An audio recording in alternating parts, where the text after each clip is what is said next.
Hi everyone, happy to be back, and today we're going to look at portrait, and for that we're going to look at a picture that is actually a picture from Pat David.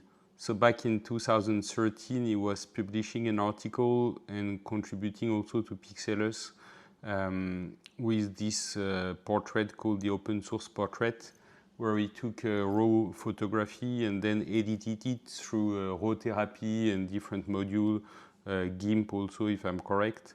And as soon as he wanted also people to be able to try it and to experiment with this file, he made it available as a Creative Commons license. So I'm using it today to demonstrate Darktable capabilities, and we will also of course, I will also put the link here if you want to use this image and make your own, I would say, assessment and follow this tutorial to see what you can do with it. So for usually the ones that are coming out from Lightroom, what we get as a big, I would say, feedback would be that it's difficult to get the skin tone correct in Darktable. And usually it will drift to orange, and if we push too much it will drift to magenta. So right now I'm gonna walk you through different steps to work on this image. I on purpose reduce it to a couple of modules. Of course we can, and I will speak about it, use a module to refine different things later on, but I think for me I wanted really to focus on the main pain point, which is this orange tint.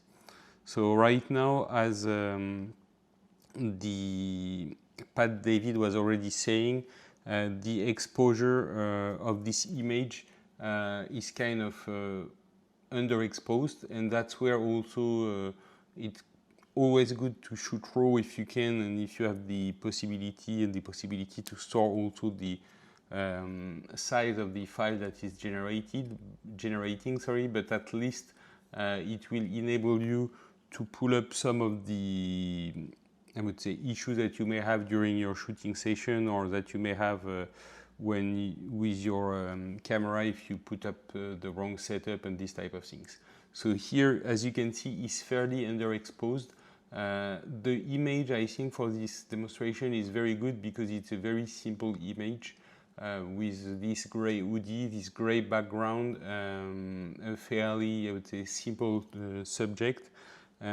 So here for me it's quite easy to work on. If you look at the histogram here, you see that it's clearly underexposed. I would guess at least that we can pull it up into like maybe 2 EV more to get it right. You can of course also use the picker here to have it. I try not only to look here at the face but also at this gray hoodie to see a little bit where I go. And of course you can always, as you know, toggle the overexposure part and here the clipping part to see a little bit where you are. So here clearly in terms of overexposure we are okay. I can take it out, but in terms of clipping we can pull up a little bit, pull down a little bit the black level to try to unclip some of the elements. And here you start to see what we usually have is this orange part. So we see that the skin color is slightly orange. This is something that is very common right now as a feedback in Darktable. Before jumping into the main module that will help you to fix this part, one of the key and important things when you start to work with any images is to fix your white balance. So for those of you that have already seen some of my videos, you know that even if Darktable kept the white balance module here, it should just be set up as a default, and then the white balance will be worked on with the color calibration module. So I will take this out, sorry. And this one also that shouldn't be here, and I will go through the color calibration module, and here we go. In this color calibration module, you can, as usual, select the different type of white balance that you want, from daylight white balance to some fluorescent light balance, and you see how it affects the old image and of course the skin also. What is really great about this image is these big gray areas. So for me, as a kind of no-brainer, you can just take the picker here and select the white balance as you want. So I would say normal way would be to go through this left area where we see we have a white part, and you can select here this white part, even this a little bit below, and you will see that the gray is really gray if I compare it to the actual gray outside of this scene that should be gray 18%. It's really spot on. For working with the skin tone, I would tend to always go through a little bit slightly warmer white balance. So instead of this white, I will most probably choose more this part. You see it's not a huge difference, but at least it brings up a little bit of warmness into the skin tone here. If I just play with the white balance here, you see that the white balance from the camera itself was a little bit off. Whereas here we are really spot on. The grays are grays. We find some good skin color, and it's a good basics for starting up to use the main and the core module here that we will look at, which is, you may have guessed already, AgX. So AgX evolved a little bit in the 5.6 version of Darktable, but you can go through the different things here. I think with 5.4 also, although I will encourage you to use the 5.6 if you can. So going to AgX here, I already played a little bit with it. So normally you would arrive on this settings part here, very simple. Usually I will apply the preset first, so I will apply here. You find new preset in 5.6. I would apply the sigmoid smooth. Once again, a big disclaimer, I know I did it already on the previous AgX video, but I think it's better if I repeat it. Only one mapper onto every picture, so you cannot have both AgX, sigmoid and Filmic that are active at the same time. Of course, you can play with different tone mapper if you want to test the different ones, but once you have one, you need to stick on this one for the whole image. You cannot apply two tone mapper at the same time. So here I apply the smooth from sigmoid. Then one thing to do always is the auto tune level that would enable you to map exactly what is the level of brightness of this image. I will take it out here, and here you see we start to have already kind of a good change on the image, even on the skin tone as such here. So this is something that is really important on this type of skin tone. We started with a good, I would say, tonal base with the white balance. Here we are not touching the tonal base at all. We are just touching, again, I will just reset it to show you once again because I think it's important. You go here on the smooth and then you go on the auto tune level. We are not touching at all any skin level or skin warmness so far.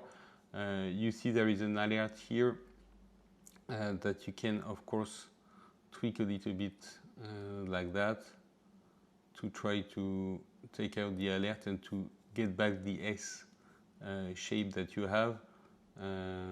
This is something that is not completely, I would say, bad, but that's something that will happen depending on the image also, and you can always play with that.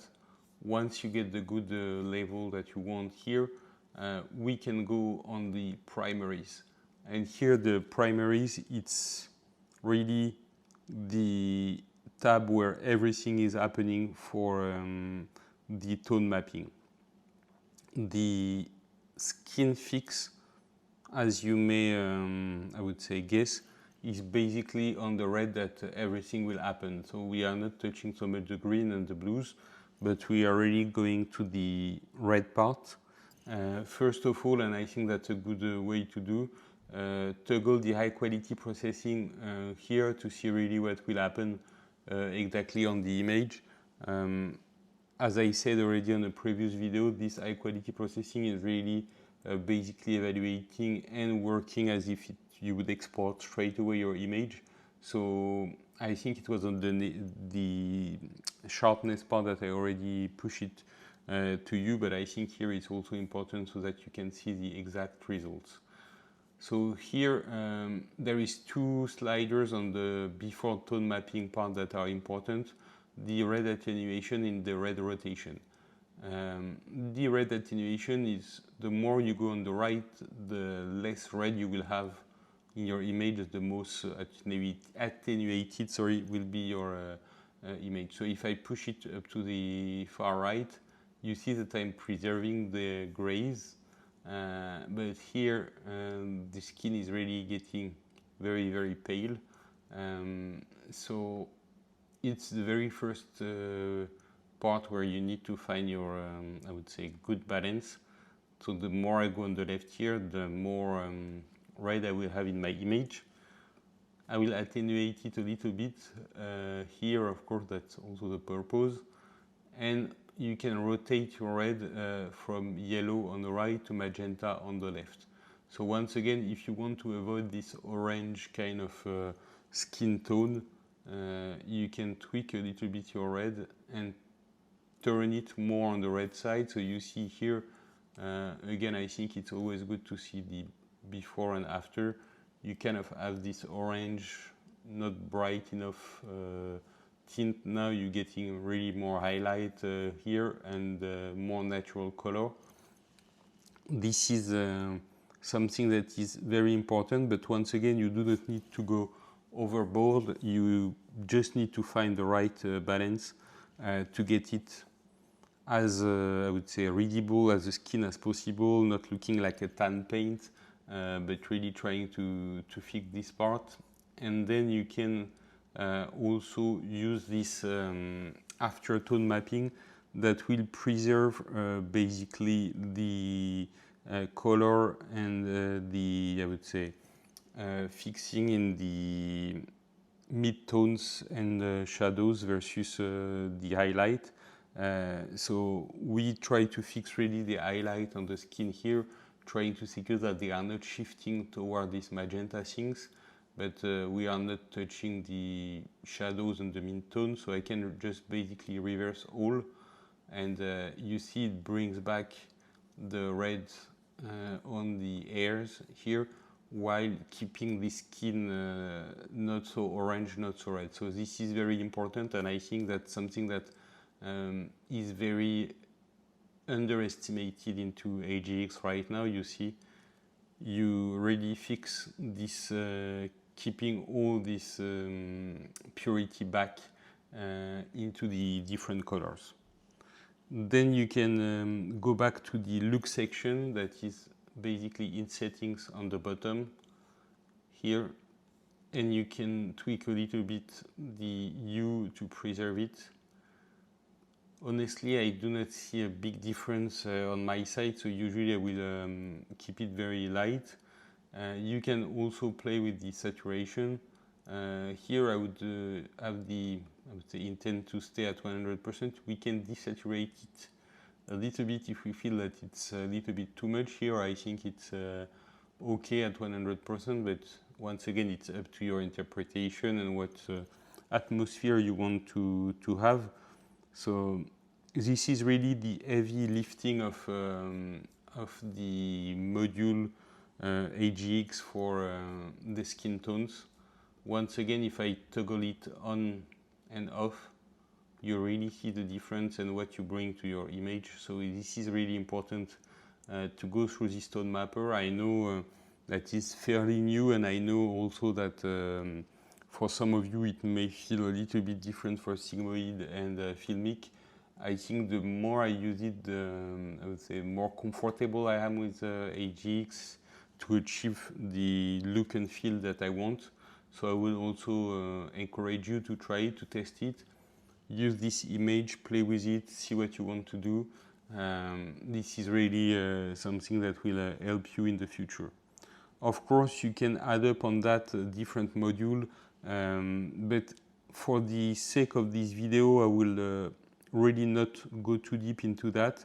In Pat David original video, he was spending also some time on fixing the hair here that are a little bit out, the skin. I will not go through it for this video, not that I don't think it's necessary. I think this portrait is good enough, and the intention of this video was really for you to see how we can fix the skin and secure that the skin is okay. If you want to go further, you can of course go to some color balance RGB, you can go to color equalizer, but this is really something that is just an add-on here. Keep in mind that if you fix exposure, if you fix your white balance, and if you play well with AgX, you will have a very good base to fine-tune a little bit later your image if you want to have a different look and feel, if you want to have different things, but this is the very base of it.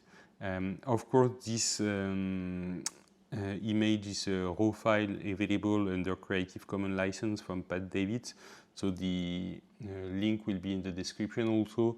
Feel free to download it, test it, give me some of your feedback. I would really be happy to hear more about that. Thank you very much, guys.